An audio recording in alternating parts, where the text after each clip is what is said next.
So Nancy Pelosi went on MSNBC, and she was talking about the midterms, and she sort of gets snippy here, and there's quite a reaction when she's asked a question that I think is a pretty reasonable question, but it shows the way the Queen operates, and she's very used to having no dissent around her and making everybody fall in line.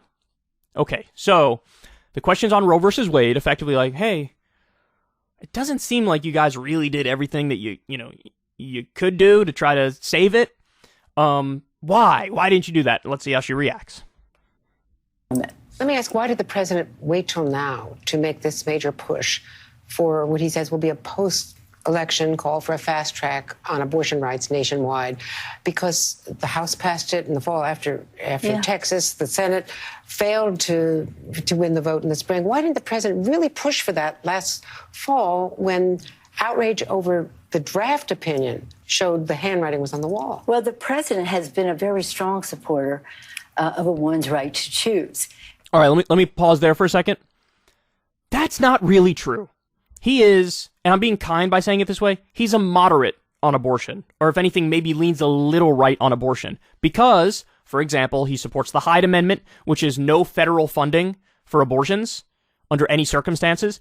And he's made comments in the past that are kind of like, if I'm not mistaken, he's made comments that are, I agree kind of with the Republican position on abortion, which is leave it up to the states. Now, to be fair, the actual Republican position, when you scratch beneath the surface, is we want a national abortion ban. So they don't want to leave it up to the states, but that was their pretend position for a while.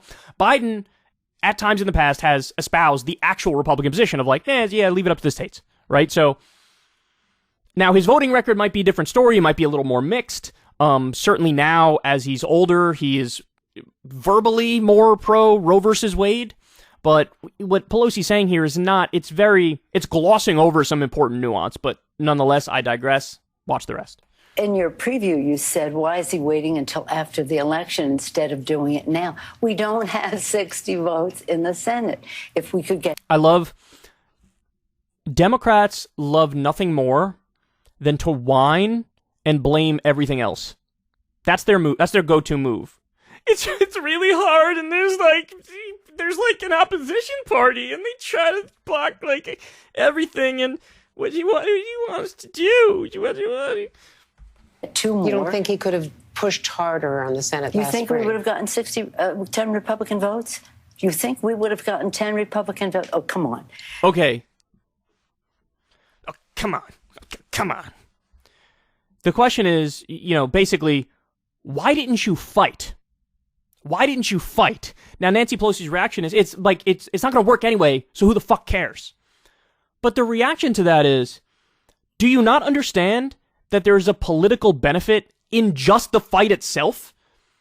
That the process of fighting pays dividends?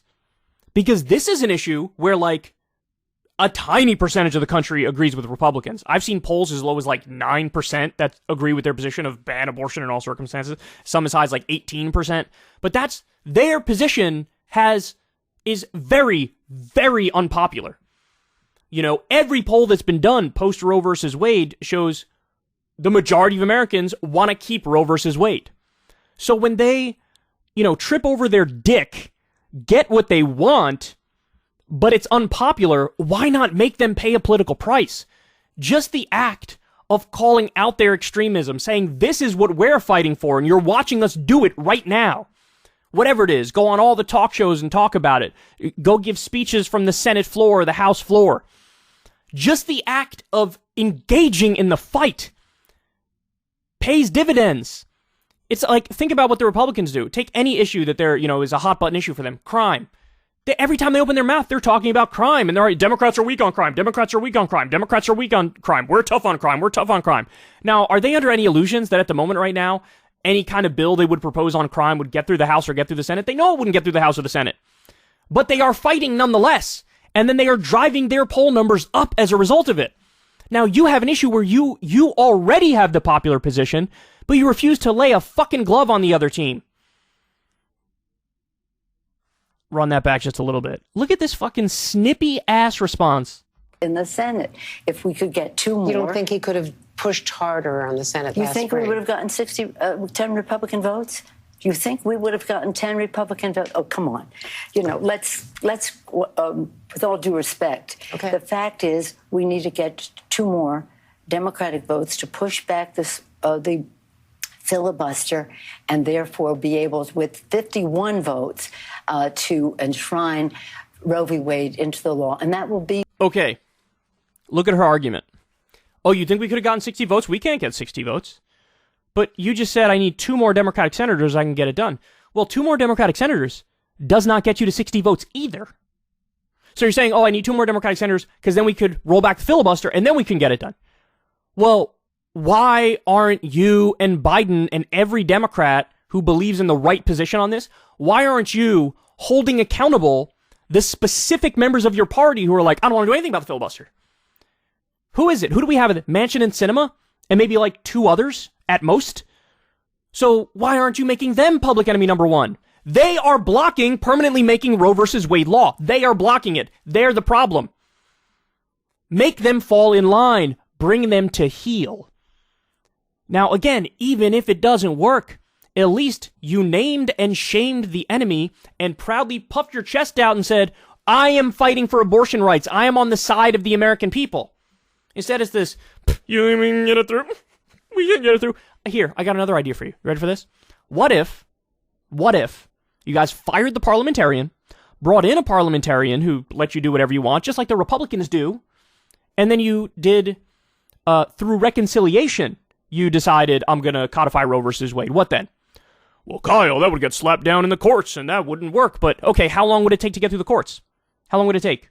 A year? 2 years? Something like that? Make it the law of the land and make the courts slap it down. And make the Republicans have to argue against that. It's so lawless of you to codify Roe versus Wade and give women their rights back by doing this weird procedural trick. The procedural trick is egregious. More egregious than taking away something that's been a right for fucking decades? I don't think so. Have some fucking balls. Have some fucking balls. Learn to fight. And by the way, everything she's saying is bullshit anyway. Why? Because there was a time when a guy by the name of Barack Obama had a supermajority. And what did he do? Even though he said the first thing I'm going to do is protect abortion rights. In the exact instance, hey, if the court overturns it, well, at least we'll protect it because we'll codify it into law through Congress. He said that's the first thing I'm going to do. Then he got in there and didn't do it. He had a supermajority and he didn't do it. What happened? You didn't do it. You said it was the first thing you were going to do. Not only was it not the first thing, it wasn't anything that you did. So all this, oh, what do you want us to do? We're doing everything we can do, but it's not even working, and we're going to sit in the corner and cry and jerk off with our tears. This weakness oozes out of these people. Oozes out. And she's like, not only is she wrong, she's arrogantly wrong. The whole, there's nothing we can do, bro. Nothing. Even if you were just engaging in the fight, I'd be giving you credit. But you're not even engaging in the fight. You're shaming people who ask very obvious questions as to, maybe do a little more on this? Unbelievable. Run it back just a little. I want to see it again. Senate you think we would have gotten 10 Republican votes? You think we would have gotten 10 Republican votes? Oh, come on. Let's with all due respect, okay. The fact is we need to get 2 more Democratic votes to push back the filibuster and therefore be able, with 51 votes, to enshrine Roe v. Wade into the law. And that will be on the 50th, around the time of the 50th anniversary of Roe v. Wade, Supreme Court decision. When the court they're so incredible because, and it's not just on abortion rights, it's on so many other issues. 195 Republicans voted against a right to contraception. 157 Republicans voted against gay marriage. Between those positions and this position on Roe versus Wade, you have a party that is deeply authoritarian. Call them out for that. Make them pay the price. And if they're insistent on being authoritarian and destroying people's rights, then you could use any and all procedural tricks to get the correct agenda through. And even if it gets slapped down in the court, at least for a while, it'll be the law of the land, and the voters will give you credit for it. But instead, it's... I haven't heard a single Democratic senator or congressperson bring up the fact that 157 Republicans just voted against gay marriage. It's like they actively run away from their fucking shadow. So this is incredible. This is all total bullshit. Throwing her little fucking snippy tantrum because somebody dared to hold her accountable even in the slightest degree. It's honestly, it's classic Democratic leadership. It's classic Nancy Pelosi. And they're the reason why these insane Republicans actually have a shot to get power back. At a time when they're going mask off as super fucking extremist, when like the majority of the Republicans who are running for office are denying the previous election and agree with Trump when he says, you should just put me back in, like right now. And these people are in the running. FDR is fucking turning over in his grave right now. He is. He's turning over in his grave. Because FDR was a guy who won the White House 4 fucking times. He's a guy who had 80% of the Senate and 80% of the House. How did he get there? How did he end up in a position where he was like the Michael Jordan of electoral politics? Well, very simply, he actually did shit that people liked, and he fought for it. Wow, what a wild fucking idea. I know, politics is so difficult, right? But what do? The exact opposite. Exact opposite.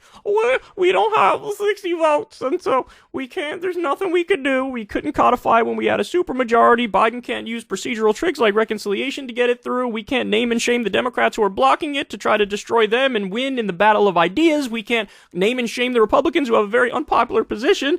There's nothing we could do. So I'm just going to scold you for asking a reasonable question. Fuck off. Ever since Adpocalypse, when YouTube defunded all independent news and politics overnight, we haven't trusted them. We know they can pull the rug out from underneath us at any time. If you enjoy this content, please consider tipping $1 or $2 per month on the Secular Talk Patreon. Link in the video description box below.